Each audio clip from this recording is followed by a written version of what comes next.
Bom, pessoal, a gente está voltando e vocês já estão vendo aí de novo o nosso slide, né?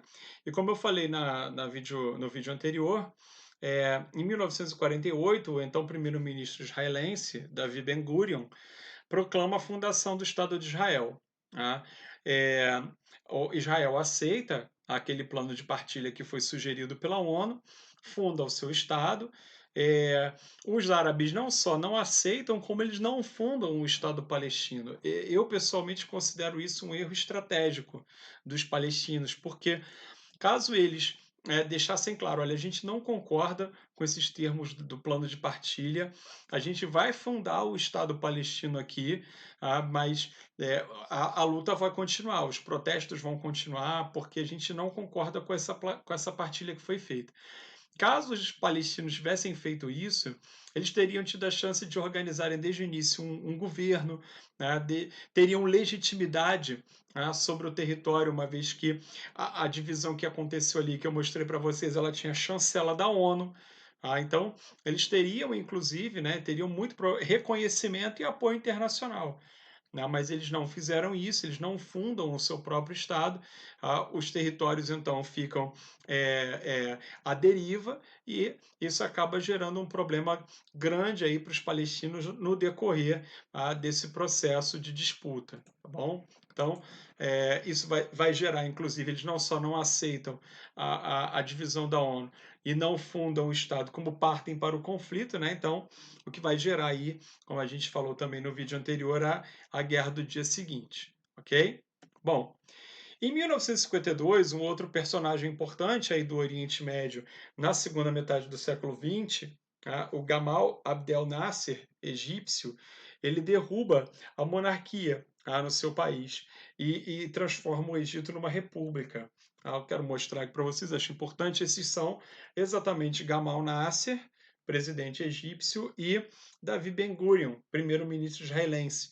Eles vão se transformar aí em dois dos principais líderes do Oriente Médio nesse período, nessa segunda metade do século XX. Okay? Em 1955, vai acontecer a assinatura de um acordo muito importante, o Pacto de Bagdá. Esse acordo ele vai ser assinado entre Iraque, Turquia, Paquistão, Irão e Reino Unido. E esse acordo ele dá conta do seguinte: é um acordo que vai ficar conhecido como o Acordo Antissoviético. Esses países eles decidem que eles não vão se alinhar com a União Soviética e suas respectivas áreas de influência. Olha só que curioso. Como a gente está no contexto da Guerra Fria, os Estados Unidos, apesar de terem uma forte influência nisso aí, eles não vão assinar o pacto, eles não vão assinar o acordo. Dentro daquela lógica da Guerra Fria, né, de você, daquele cinismo da Guerra Fria, eu não estou participando efetivamente disso, é mais ou menos o recado que os Estados Unidos estão passando. Né? Mas, obviamente, que eles tinha uma influência muito forte ali, foi uma grande vitória do Ocidente, conseguindo estender ali a sua área de influência também pelo Oriente Médio e rechaçando qualquer tentativa de avanço da União Soviética nesses países aí que acabaram assinando o Pacto de Bagdá. Tá certo? De todos os países do Oriente Médio, o que vai ser, sem dúvida nenhuma, mais próximo da União Soviética vai ser a Síria. Aí isso, inclusive, vai ter desdobramentos no conflito atual da Síria, na guerra atual da Síria, que a gente também vai falar daqui a pouco. Mas esses países aqui, né, além de Arábia Saudita, além de Israel, obviamente, esses países não vão estar abertos à influência soviética, muito pelo contrário, vão rechaçar e vão se alinhar com o Ocidente. Tá? Em 1956, Gamal Nasser, agora presidente do Egito, lembre-se, ele lidera a derrubada da monarquia e se transforma em presidente do país, presidente do Egito. Ele anuncia a nacionalização do Canal de Suez. O Canal de Suez, ele, desde o século XIX, ele era internacionalizado. E o Gamal Nasser, ou seja, isso pelo menos no papel, dava conta de que qualquer navio, em tempos de paz ou em tempos de guerra, poderia ultrapassar o canal, porque havia um acordo internacional para isso. Bom, Gamal Nasser ele revoga esse acordo e ele nacionaliza, coloca o canal sob total controle do Egito. Isso, do ponto de vista geopolítico, vai ter uma importância muito grande ali na região, ok?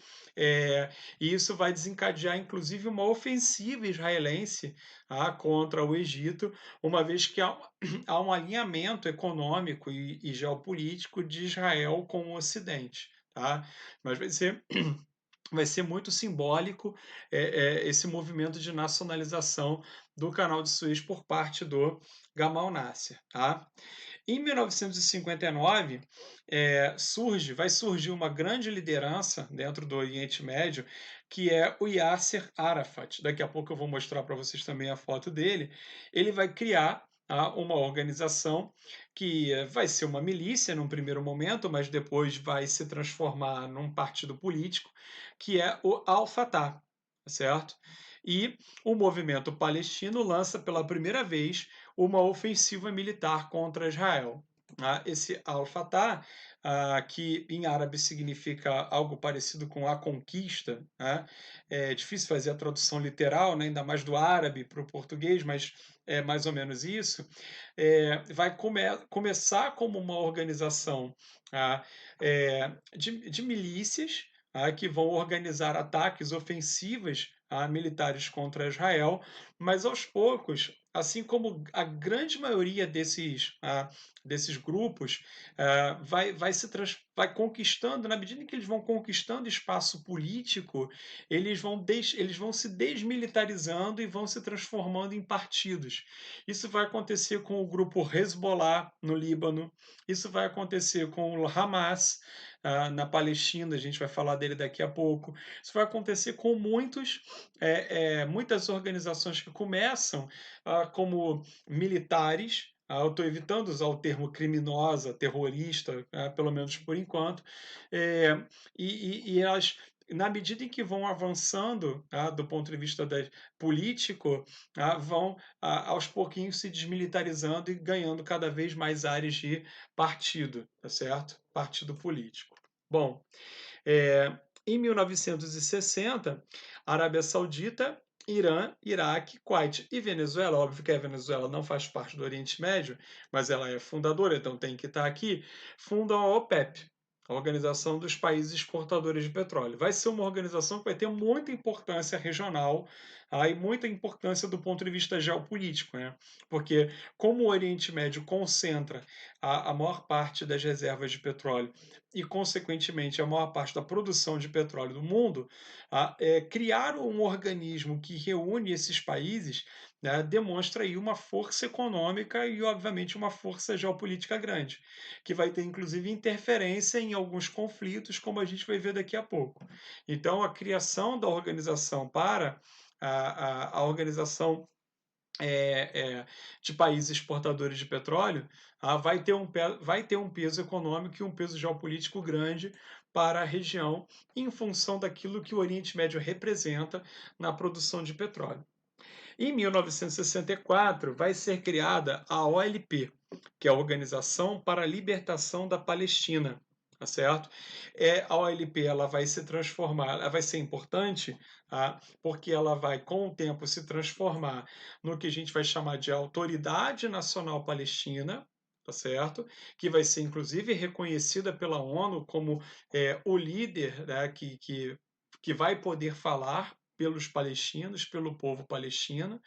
E vai acontecer também, em 1964, a primeira cúpula da Liga Árabe, dando conta de que os países árabes vão apoiar, vão demonstrar apoio incondicional à Palestina, à causa palestina a reivindicação de criar um Estado palestino, um Estado árabe autônomo na região.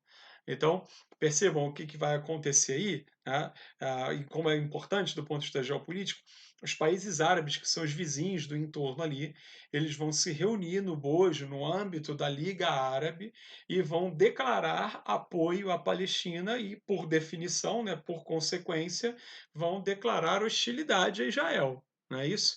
E vai ser criado, dentro desse cenário favorável, dentro desse contexto favorável, a Organização para a Libertação da Palestina, que vai ter como líder o Yasser Arafat, que é esse camarada aqui. tá certo? Tá? Que possivelmente vocês já viram, né, em algum vídeo, enfim, em alguma reportagem, porque foi, de fato, durante muito tempo, o líder palestino mais importante, tá certo? Talvez tenha sido, talvez não, seguramente é o líder palestino mais importante que houve. Tudo bem? Vou dar mais uma paradinha aqui para a gente poder retomar.